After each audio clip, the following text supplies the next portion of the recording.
Okay, welcome to Maryland, everyone. My name is Todd Sukkol, and I'm the Executive Director of the Mayberg Foundation. And on behalf of the trustees and the staff of the Mayberg Foundation and all our affiliated programs, it's our honor to be able to serve again as this year's host to the annual Innovators Retreat of JEIC. So welcome.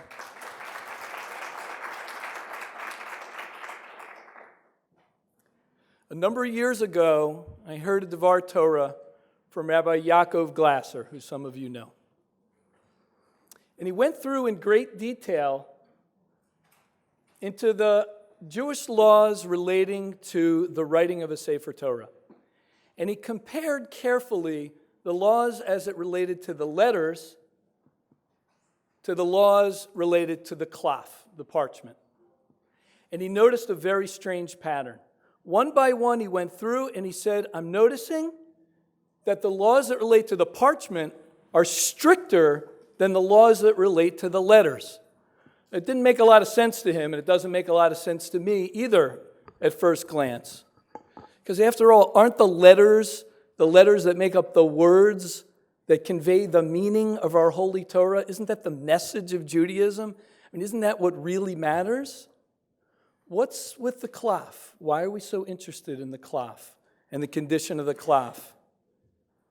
And it seems that the message is that the klaf, which might at first glance seem to be just a means to an end, a delivery mechanism, that the delivery mechanism is crucially important. In fact, unlike a letter, which if it's broken you can fix it, right? If the klaf has certain blemishes, it's got to go. The delivery mechanism, if it's not as pure as it can be, it's not good enough. And I think there's an interesting message in that applies to us as well. All of us are here investing our time, our talent, and our money in Jewish day schools in the hopes that our children, our students, will learn, love, and live Jewish values, the values that we cherish so dearly. So this isn't about preaching to the choir, right? Because everybody in this room, I think, shares some values and some concerns.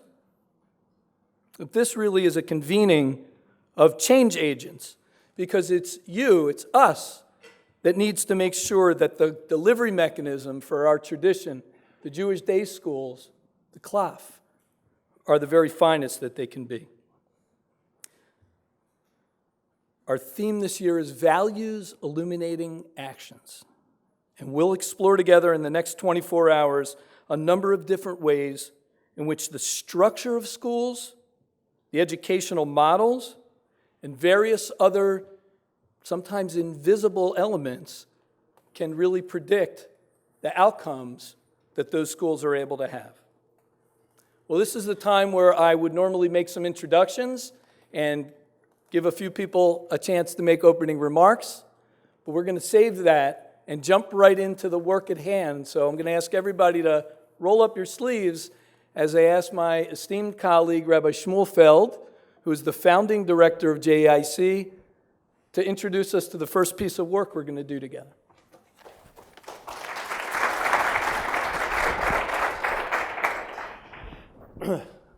Thank you, everyone, for coming. One of the greatest gifts that you can give for an educator is time. And it is incredibly humbling to have everyone come here and give us their time in order to be able to do this. And I am personally grateful. Thank you. One of the things that we bring to this conference, that everyone brings to this conference, is light. We all have our own kind of light that we shine. What we discovered in the 1960s is that if you make that light coherent, if you shine it in the same direction, you create something called a laser, which creates a force that can penetrate almost any physical substance. I expect for us to try that this next 24 hours, to become coherent, focused, and be able to penetrate any problem that we have in Jewish education in order to be able to solve it, to be able to get through those barriers together. It is not possible for one person to solve them. It is only by us working together as change agents to be able to do that. Values inform our thoughts. They inform the context of decision-making. They influence how we experience the world. They arise from our judgment of what prioritizes what we hold dear. And we assign them values over other competing ideas. Values comprise the principles that help us decide right from wrong, shaping behaviors and attitudes. Educational values are a little different. Educational values generally trend towards building a world, defining what is a better or best way to approach a student, creating an environment conducive to learning. Another layer to that is Jewish educational values. Jewish educational values derive from our ancient wisdom. They create an interdependence with people and a shared history. They invested with the student a deeper concept and respect for sacred time, sacred space, personal calling, and the divine. This forms the next generation of Jews, a cycle going back to as long as we've had Jews. And as a thought process of that, our institutions of learning, we develop values that fit into two categories that have fuzzy boundaries: espoused values and applied values. Espoused values reflect our upper selves, our noble aspirations. These are often said at meetings far removed from the rigors of regular school. Applied values, however, put espoused values through that filter of real-time school.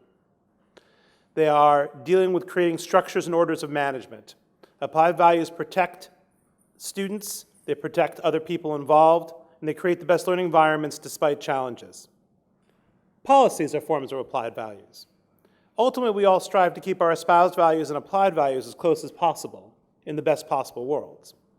Just like the image of the cycle and guidebook that you can open and see in our first piece, in that way, values shape policies, which shape systems, teach behaviors to students and teachers, and form values for each of those students. It's a cycle. And that way, in our first discussion at this retreat, we're going to take a deep dive into that cycle.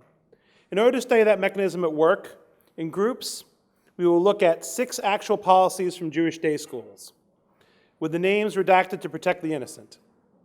In your groups, you will probe each policy for 3 specific ideas to determine what values produced it, what systems does it create for the teachers and students, and what does the policy teach to the students.